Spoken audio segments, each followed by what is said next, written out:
Hello and welcome to the Knowing Show. I'm your host, Christene Marie, and tonight is a little bit of a different show. It is late, not even that late, it is 9:20. And I am trying to stick to a strict schedule that I've set for myself heading into tomorrow, which is December 1st. And I really want to stick with my habits the whole month of December heading into the new year. So all that to say, I am doing this live from my phone while I am getting ready for bed, which is not normal, but here we are. I want today to talk about marriage, and I want to talk about a concept and a topic that I was really thinking about a lot yesterday. And I was thinking about this while I was on, where was I? I was on a plane yesterday and I was watching this film, and I love romance. I just have always loved the Christmas cheesy Hallmark movies. And so I was watching a film yesterday, and they said it was about this movie of this woman who was a matchmaker. And so at the very beginning of the film, before she has her transformation moment, she's viewing marriage as a transaction, and she says every marriage is a business deal.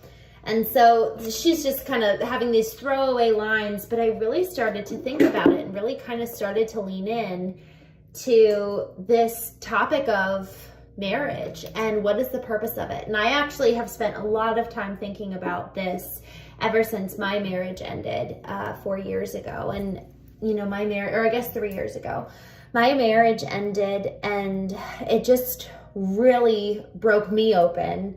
And I think it really was the thing that really catalyzed me in waking up and seeing myself for the first time. And it seems like I was seeing the world for the first time. Like, I remember when I was 12 years old and I got contacts, or glasses, I guess, for the first time. And I was like, oh my gosh, I didn't know you could see leaves on the trees. Like, we were driving away and I had my glasses on and I was like, oh my gosh. Like, I just keenly remember this moment of like realizing that you could actually see the leaves from far away. It was like magical.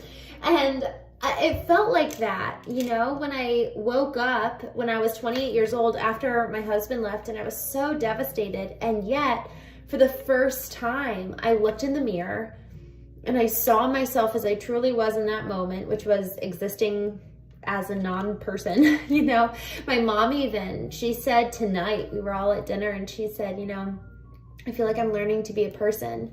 And I was sitting there, you know, she's 58, and when I woke up, I was 28. And y'all, it just hit me tonight once again, what a blessing when we go through these moments of pain that really do what brokenness is intended to do, which is break us open, if we let it.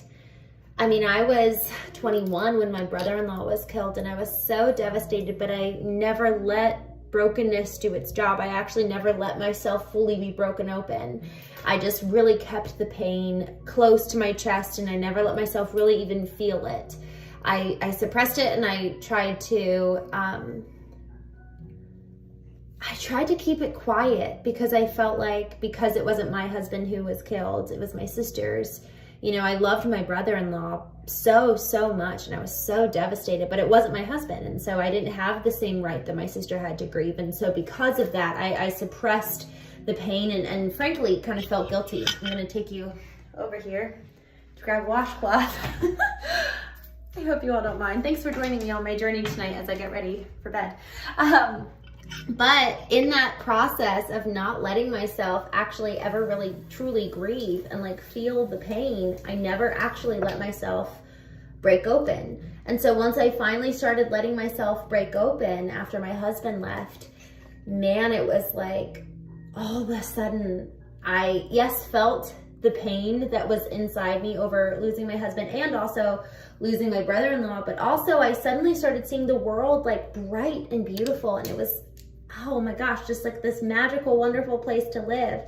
And so as I was watching this film yesterday, they were talking about, you know, marriage being this transaction. And so ever since I lost my husband and have been thinking about marriage, you know, what's the purpose? What's the intent of it?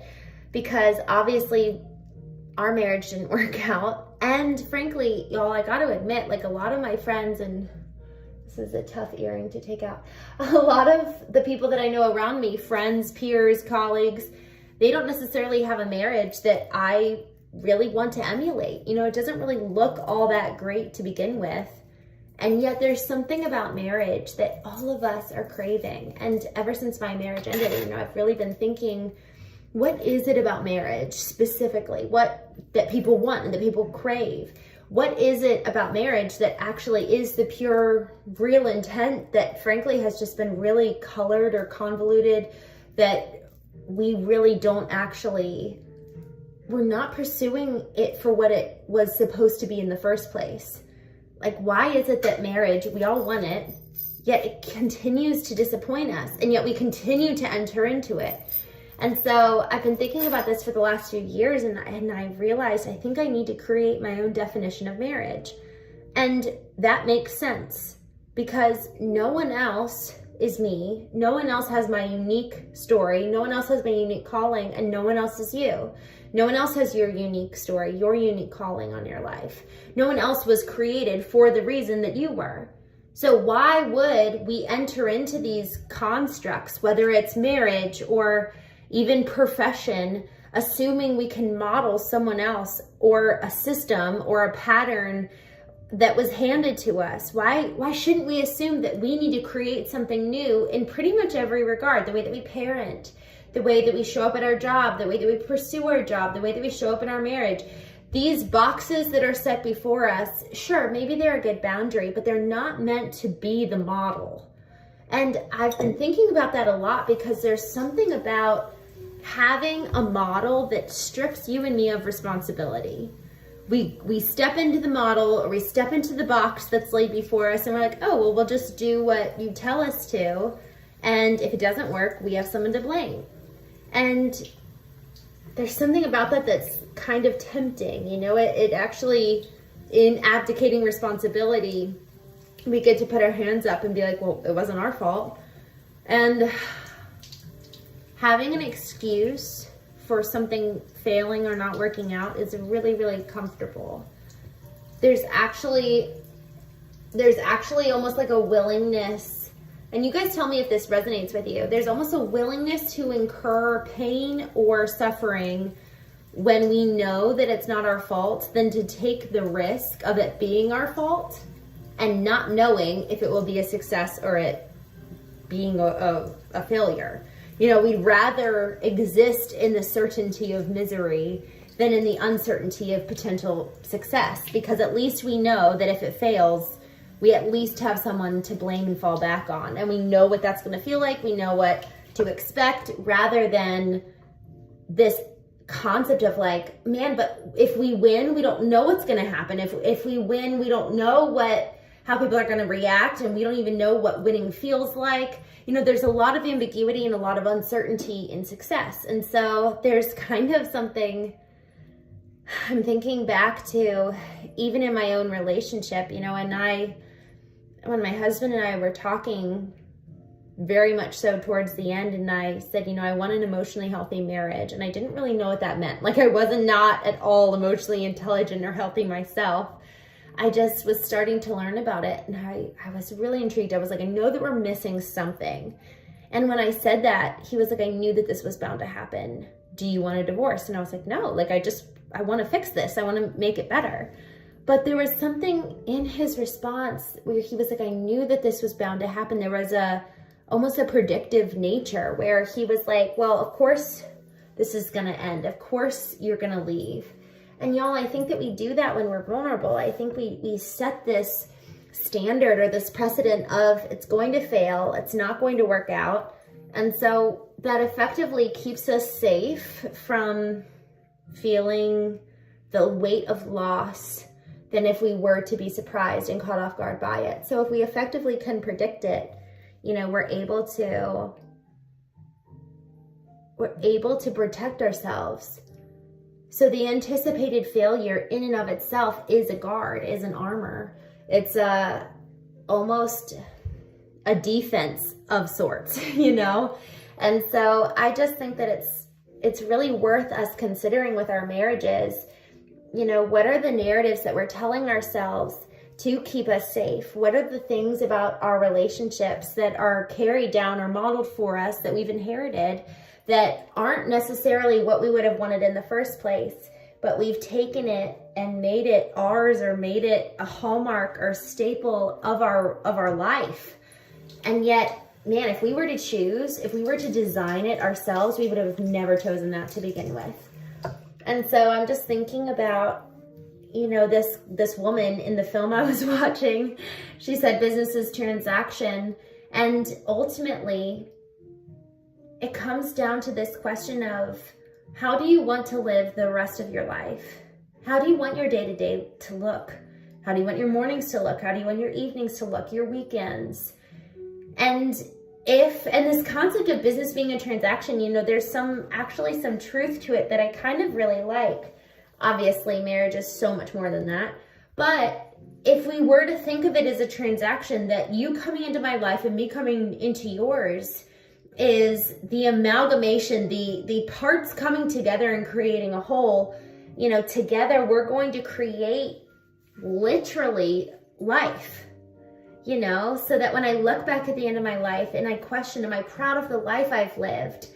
I'm going to be looking at you and the decision I made to marry you and the way that we lived as a key part of that. And so really, who we marry really says a lot about our values. It says a lot about how we want to live every single day. So if we're choosing somebody who doesn't have any habits, somebody who's not motivated, who doesn't have big lofty goals, or maybe we're actually choosing somebody who maybe they have unattainable goals and they're a big dreamer and they don't ever do anything with their time. You know, there's so many ends of the spectrum. And somebody with big goals and somebody with very small goals, it doesn't mean that one's better than the other. What it means is that it reflects to you what you want and how you want to live. And that's where it's so important. How are the decisions we're making, the relationships we're forming, what we're pursuing, how does that mirror back to you and me, the life we want to live, the people that we want to be? And if we're not taking radical responsibility for those questions, it is so important, because otherwise we're going to end up living life on accident and end up wondering, how in the world did I find myself in this position? I was editing my book yesterday, knowing it's very much so on the last leg. I promise. I've been saying that for probably 2 years now. This is my 4th version of the book, so be gracious. I was editing the book yesterday and I came across this quote by Viktor Frankl that I include in the book, and he's the author of Man's Search for Meaning, and he authored it when he was in Nazi concentration camp. I think it was Auschwitz, but I'm not sure. And I want to read this quote to you. He says, "A thought transfixed me. For the first time in my life, I saw the truth as it is set into song by so many poets, proclaimed as the final wisdom by so many thinkers, the truth that love is the ultimate and highest goal to which a man can aspire. Then I grasped the meaning of the greatest secret that human poetry and human thought and belief have to impart. The salvation of humans is through love and in love. I understand how a man who has nothing left in this world may still know bliss, be it only for a brief moment, in the contemplation of his beloved. In a position of utter desolation, when a man cannot express himself in positive action, when his only achievement may consist of enduring his sufferings in a right and honorable way, in such a position man can, through loving contemplation of the image he carries of his beloved, achieve fulfillment. For the first time in my life, I was able to understand the meaning of the words, 'The angels are lost in perpetual contemplation of an infinite glory.'" So the reason why I bring this up is because as I thought, you know, how do I want my life to live? What kind of a life do I want? So I'm not married anymore. And as I think about, hopefully, my future marriage, what do I want? Who do I want to be? Who do I want to marry? Because the life that I want is so much predicated on who I choose to live it with and who I choose to be in that relationship. But we have to define our markers of success, because if we don't do that, we cannot help it but end up repeating history and end up repeating what was modeled for us. So the reason why I bring up this quote, because he talks about the salvation of humans is through love and in love. And what is love even to begin with? I was asking myself this question back in May. I was in Croatia. I was doing a trip that my former husband and I did back in 2016. And it was kind of like a healing journey, I guess. I didn't intend to do it. I was actually in Italy and felt really compelled to do this trip. And I went on it, and it was hard. And as I was on the bus ride up the Croatian, I think it's the Dalmatian mountains, I think it is. And so I was on a bus ride following the coastline up the mountains to where the port was. And I was just really leaning into love. And I was like, what does that mean? I said I loved my husband, but how could I love him and how could he love me and then have it just completely die? Like, did I not love him? What is love? And so I started doing some recon and started actually looking up the origin word of love. And I found that the Greek word for love, there's actually 7 different words for love and 7 different meanings. One of them is a romantic love. One of them is a lustful love, which is kind of like the flirtatious early love that we feel towards someone that we like. And there's the brotherly love. And then there was also a love for oneself. It was like very much so kind of like a solo connection of love. And I realized, man, like there's so many different kinds. And so when we think about marriage and when we think about the cornerstones and like the core tenets of marriage, what makes marriage marriage, there's so little talked about in terms of what is this thing. Yes, a covenant. Yes, a contract. Yes, we're going in and promising forever to each other. But what does it actually mean and entail between 2 different people? Do we even know what it is that we're even committing to begin with? I had no idea that there were 7 types of love. And so at 20 years old, I got married, and then come to find out, I had no idea what I was doing. And so, y'all, I think it's so important, and this is kind of my challenge for myself tonight, and I'm extending it to you as well. What are the core pillars of what constitutes the life you want to live? Who do you want to be? How do you want to live every single day? And whether you're married now or you're going to be married, it's not too late to ask those questions. And it's not too late to have those conversations with your partner or with your husband or wife. Y'all, it is so important, because otherwise we are going to live life with our eyes closed or with our heads down, and we're not going to end up living a life that we're proud of. We're going to end up living with regrets. And so with that, I sat with that question yesterday of, okay, what kind of a life do I want to live? And this is what I wrote. And a lot of, some of this, actually you'll hear it based on the Viktor Frankl quote that I just read. You'll hear some of the inspiration of that in this musing, I guess you could say, of what I wrote. So this is what I wrote yesterday. I want to spend my life in service, in gazing upon the infinite glory, per what Viktor Frankl said, in the acting and proactive response to that stimulus. I want my response to be informed by the stimuli of Christ, by the stimuli of goodness and love. And even goodness and love are informed by pain. That does not mean the nullification or avoidance of sorrow. In fact, perhaps the purest form of this glory is when the veil is lifted between heaven and earth and we come to know the purity of pain. Therein lies the purity of love, to have known love to such a degree of the grief incurred. What a blessing that is. What a holiness.